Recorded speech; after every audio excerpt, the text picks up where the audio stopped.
Hello, this is Brian Stanton from Lake Ridge Community Support Services, your host for Stone Soup Conference 2020. Now I'm going to show you how to create a virtual meetup on the community board at Stone Soup Conference. Now, why would you want to do this? At any other conference you'd normally attend in person, you get an opportunity to meet your peers, hang out with your colleagues, network, have lunch together, take breaks together, that type of thing. And we wanted to be able to bring that same experience to this conference, even though we were delivering it online. So in order to do that, we have something called Meetups within the community board.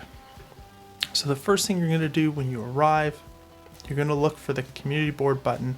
You're going to press that. It's going to take you to a new screen.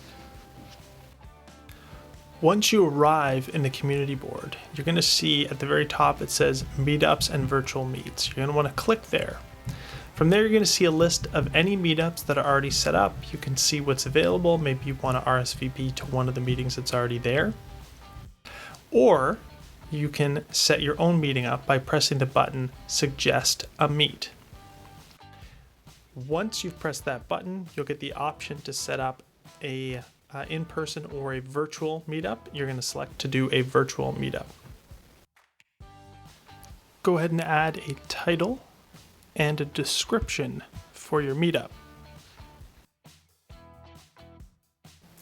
Next, you're going to select your virtual meeting options. This is where you select where you're going to host your virtual meetup with your colleagues or peers. We recommend you choose Whova's virtual meet room, but you can use a Zoom link, Google Hangouts, whichever you like.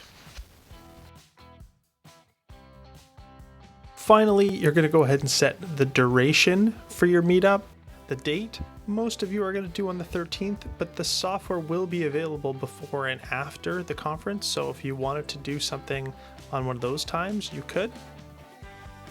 As well as your time, and lastly, your time zone. Because we can broadcast to anybody all over the world, you can set a time zone for your meeting. If you're coming from Australia and you want to host a meeting at a certain time, you're more than welcome to do that. And that's it. You can invite your friends, colleagues, and peers to RSVP for your meetup on the community board and come back to join you live at the scheduled time. Thank you